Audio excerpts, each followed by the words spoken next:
আল্লাহ আয্যা ওয়াজাল্লা সূরাতুল কাহফে যে সূরা আমাদের প্রতি শুক্রবার তিলাওয়াত করার কথা, 4টি ঘটনার কথা উল্লেখ করেছেন এবং তৃতীয় ঘটনা মূসা আলাইহিস সালামকে নিয়ে।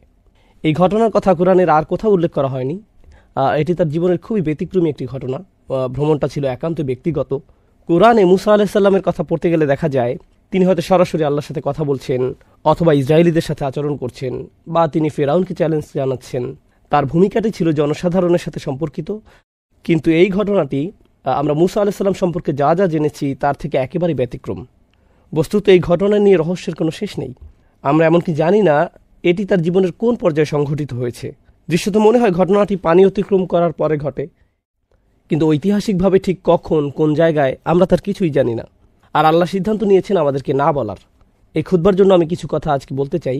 আল্লাহ কর্তৃক বর্ণিত এই গভীর তাৎপর্যপূর্ণ ঘটনা থেকে শুধু একটি বিষয় তুলে ধরব, আর তা হলো আল্লাহ আয্যা ওয়াজাল্লা মূসা আলাইহিস সালামের বর্ণনা দিতে গিয়ে বলেন, প্রথমত তিনি হলেন কোরআনের সর্বাধিক আলোচিত নবী।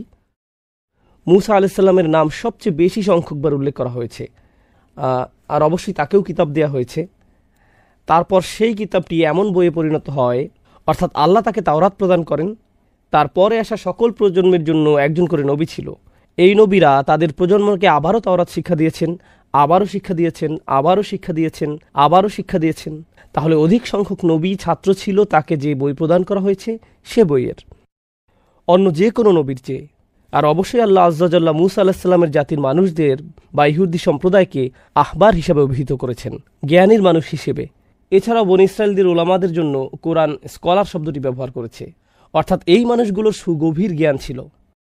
আল্লাহর কাছ থেকে তারা এটা পেয়েছে, আল্লাহ তাদের এটা দিয়েছেন। এমনকি তাওরাতের মধ্যে পরিবর্তন আনার পরেও কিছু জ্ঞান তাদের মাঝে বর্তমান আছে। সুতরাং আল্লাহ কোরআনে মূসা আলাইহিস সালামের জ্ঞান এবং উচ্চতর মর্যাদার কথা বারবার তুলে ধরেছেন। কিন্তু আজকের আলোচ্য ঘটনায় তিনি শিক্ষক নন, তিনি একজন ছাত্র।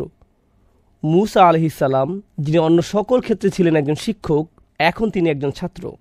আর এটা তার জীবনের শুরুর দিকের ঘটনা নয়। লেখাপড়ার কথা যখন চিন্তা করেন, আপনি জীবনের প্রথম দিকে জ্ঞান অর্জন করেন, ছাত্র থাকেন, এভাবে নির্দিষ্ট কিছু যোগ্যতা অর্জন করার পর আপনি শিক্ষক হন। শিক্ষক হওয়ার এটাই স্বাভাবিক প্রক্রিয়া। কিন্তু আমরা এখন যা নিয়ে কথা বলতে যাচ্ছি, এই ঘটনা মূসা আলাইহিস সালামের জীবনের অনেক পরের দিকের ঘটনা। তিনি ইতিমধ্যে ইসরায়েলিদের শিক্ষক হিসেবে বহুদিন অতিক্রম করেছেন। তিনি ইতিমধ্যে তাওরাত গ্রহণ করেছেন। তিনি আল্লাহ আয্যা ওয়াজাল্লার পক্ষ থেকে তাদের শিক্ষা দিয়ে আসছেন। আমরা যদি বর্ণনাটি সহিহ হিসাবে ধরে নেই, তখনকার দুনিয়াতে মূসা আলাইহিস সালামের চেয়ে বেশি জ্ঞানী আর কার অস্তিত্ব ছিল না। তিনি তার চেয়ে জ্ঞানী কারো কথা জানতেন না। তবুও আল্লাহ তাকে বললেন, এমন একজন আছে যে তোমার চেয়ে বেশি জানে, তোমাকে তার কাছে যেতে হবে এবং শিখতে হবে। এখন খুবই ইন্টারেস্টিং এই ঘটনা। এমন একজন সম্পর্কে আমরা কোরআন থেকে যা জানি, এই নবীকে অন্য সবার চেয়ে বেশি জ্ঞান প্রদান করা হয়েছে। তারপরেও আল্লাহ তাকে বলছেন তোমাকে অন্য একজনের কাছ থেকে শিখতে হবে। আমরা জানি যে কোনো ব্যক্তি যত বেশি শিখে, যত বেশি যোগ্যতা অর্জন করে, যত বেশি সার্টিফিকেট অর্জন করে, সমাজে তার মর্যাদা তত বেশি বৃদ্ধি পায়। আমি এমনকি ধর্মীয় জ্ঞান নিয়ে এখানে কথা বলছি না। কেউ পিএইচডি অর্জন করলে এটাও এক ধরনের মর্যাদা। কেউ যদি বিশ্ববিদ্যালয়ের প্রফেসর হয় এটাও বিশেষ মর্যাদা। আর এজন্যই কেউ পাশ করলে আমরা উৎসবের আয়োজন করি। মাধ্যমিক, উচ্চ মাধ্যমিক, মাস্টার্স বা পিএইচডি যেটাই অর্জন করেন, ইসলামী শিক্ষায় যদি কেউ ইজাজা অর্জন করেন বা কোরআন হিফজ করেন, যখনই কেউ শিক্ষাক্ষেত্রে কোনো যোগ্যতা অর্জন করে তার মর্যাদা বেড়ে যায়, সমাজে সে আরও বেশি স্বীকৃতি লাভ করে, মানুষ তার কথা শুনে। তথাপি এই মানুষটি, যাকে আল্লাহ মূসা আলাইহিস সালামের চেয়েও বেশি জ্ঞানী হিসেবে বর্ণনা করেছেন, মূসা আলাইহিস সালাম বরং বহু দূরের পথ পাড়ি দিয়ে ওনার কাছে আসেন জ্ঞান আহরণ করার জন্য, অথচ কেউ তার সম্পর্কে জানে না, কেউ তাকে চিনত না। প্রকৃতপক্ষে সবচেয়ে মজার ব্যাপারগুলোর মাঝে একটি হলো, এমনকি আমরা তার নামও জানি না। কোরআনে আল্লাহ তার নাম উল্লেখ করেননি। হ্যাঁ, হাদিসে তার নাম এসেছে খিজির বা খাদির, তার নামের কয়েকটি বানান উল্লেখ করা হয়েছে। কিন্তু আল্লাহ তার নিখুঁত বাণীতে মূসা আলাইহিস সালামের এই শিক্ষকের নাম আমাদেরকে না বলার সিদ্ধান্ত নিয়েছেন। তিনি আমাদেরকে তার নাম বলেননি। তাহলে আল্লাহ কিভাবে তার বর্ণনা দিলেন? আজ আমি এখান থেকে মূল আলোচনা শুরু করতে চাই। তিনি বললেন, ফাওয়াজাদ আবদাম মিন ইবাদিনা, অর্থাৎ মূসা আলাইহিস সালাম ও তার তরুণ সঙ্গী একসঙ্গে ভ্রমণ করল। পরিশেষে তারা পেল, এ কথাটি মনোযোগ দিয়ে শুনুন, আমার বান্দাদের মধ্য থেকে এক বান্দাকে। সহজে বললে এর অনুবাদ হবে, জাস্ট আমার এক বান্দার দেখা পেল। আমার এক বান্দা বললে তো আমরা সবাই এর অন্তর্ভুক্ত। এটা তো বিশেষ কোনো মর্যাদাপূর্ণ বর্ণনা নয়। আমরা এখানে গভীর একটা বিষয় শিখছি। আল্লাহ সুবহানাহু ওয়া তাআলার নিকট কোনো ব্যক্তি যত বেশি জ্ঞান অর্জন করবে, তত বেশি একজন সাধারণ বান্দা হিসেবে পরিচিতি পাবে। এই জ্ঞানের কারণে তারা অন্যদের থেকে স্পেশাল হয়ে যান না, বরং এই জ্ঞানের ফলে সেই বান্দা বুঝতে পারে ইন্নানি মিনাল মুসলিমিন, আমি শুধু সব মুসলমানদের মধ্যে একজন মুসলমান, আমি অন্য কারো চেয়ে উচ্চতর কেউ নই। দেখুন, অন্য সকল জ্ঞানের ক্ষেত্রে কেউ কিছুটা জ্ঞান অর্জন করলে নিজের মাঝে কেমন যেন আত্মম্ভরিতা তৈরি হয়। কোনো কনভেনশনে যোগ দিলে যদি তার পিএইচডি থাকে, তখন শুধু আব্দুল করিম লিখবে না, লিখবে ডক্টর আব্দুল করিম, পিএইচডি। আচ্ছা, এক কাজ করি, পিএইচডি একটু মোটা অক্ষরে লিখি। অথবা কারো কাছে নিজের পরিচয় দিতে গিয়ে বলবে, হেই, আমার নাম সালমান। না না না, আমার নাম ডক্টর সালমান। অথবা আপনার ইমেইল আইডি বা অন্য কোনো আইডিতে নিজের নাম শুধু জৈনাব লিখবেন না, লেখেন জৈনাব MBA। আপনাকে নিজের অর্জিত যোগ্যতাগুলো যোগ করে দিতে হবে, কারণ এর মাধ্যমে বোঝানো হয় আমার যোগ্যতা আছে। অনেকে এভাবে নিজেকে জাহির করতে দারুণ ভালোবাসে। একটা মজার ঘটনা মনে পড়েছে, অনেক দিন আগের কথা। তখন আমি কলেজে পড়তাম। সে সময় আমরা বন্ধুরা মিলে MSA কনভেনশনে যোগ দিতাম। আমার এক বন্ধু তখন মজা করে বুকের উপর একটা নেম প্লেট ঝুলিয়ে দিত, ডক্টর ফারেস মাহমুদ PhD, গুণ 10।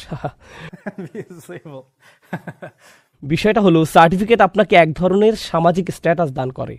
আর আল্লাহর কাছে আমাদের স্ট্যাটাস কি? আপনার যদি সত্যিকারের জ্ঞান থাকে, আমার যদি সত্যিকারের জ্ঞান থাকে, তাহলে আমরা বুঝতে পারবো আল্লাহর নিকট আমাদের সর্বোচ্চ স্ট্যাটাস হলো আমি আল্লাহর একজন দাস মাত্র। দাস শব্দটা আমি ইচ্ছে করে ব্যবহার করছি, আমি চাকর ব্যবহার করিনি, আমি বলেছি দাস, কারণ শব্দটা কেমন যেন অপমানকর। একেবারে আক্ষরিক অর্থে আরবিতে, আমাকে তো কোরআনের আরবির যত কাছাকাছি সম্ভব অনুবাদ করতে হবে। আমি রাজনৈতিকভাবে শুদ্ধ হওয়ার চেষ্টা করছি না, আমি ভাষাগত দিক থেকে সঠিক হওয়ার চেষ্টা করছি। বোঝার চেষ্টা করুন কেন এই পরিভাষাটি ব্যবহার করা হয়েছে। কারণ আল্লাহ ছাড়া অন্য যে কারো নিকট দাসত্ব স্বীকার করা অপমানজনক, কিন্তু আল্লাহর দাস হওয়া সম্মানের ব্যাপার। এর মাধ্যমে মূলত আমাদের মুক্তি ঘটে। আপনার পক্ষে এমন কোনো টাইটেলের কথা, এমন কোনো উপাধির কথা চিন্তা করা সম্ভব নয় যা দাসের চেয়ে নিচু হতে পারে। দাস, পৃথিবীতে মানুষ যত ধরনের চাকরি করে, চাকরিতে যত ধরনের পদ আছে, কেউ যদি দাসত্বের পদ গ্রহণ করে, এর চেয়ে বিনয়ী, এর চেয়ে নিচু আর কোনো পদ হতে পারে না। আর এই ঘটনায় আমরা দেখতে পাচ্ছি এমন একজনকে যার রয়েছে সর্বোচ্চ জ্ঞান, তথাপি সব মিলিয়ে তিনি শুধুই একজন আবদান, একজন দাস। অধিকন্তু এটা আল আবদ ব্যবহার করা হয়নি। এটা এমনকি মুআররাফ বিল নামও নয়। এখানে এমনকি সুনির্দিষ্ট করে দাসটিও বলা হয়নি। এমন বলা হয়নি যে ইনি সেই লোক যার কাছ থেকে তুমি শিখবে, না, যে কোনো একজন দাস। কারণ এখান থেকে আমরা জানতে পারি সত্যিকার অর্থে ইসলাম শিখার অর্থ কি। কেউ যখন সত্যিকার অর্থে আল্লাহর জ্ঞান আহরণ করে, তখন আসলে সে ব্যক্তি আরও বেশি বেশি বেশি সাধারণ মানুষদের অন্তর্ভুক্ত, তাদের উপরে নয়। সে অন্য সবার উপরে নয়, সে আরও বেশি বিনম্র, যত ডিগ্রি তার থাকুক না কেন। জানো আমি কোন ভার্সিটি থেকে পাশ করেছি? জানো আমার কতগুলো ডিগ্রি আছে? তোমার কি এই বিষয়ে ইজাজা আছে? তুমি কি অমুক শায়েখের কাছ থেকে শিখেছ? এর কোনো কিছুই এখন আর গুরুত্ব বহন করে না, এগুলো এখন অনুপস্থিত।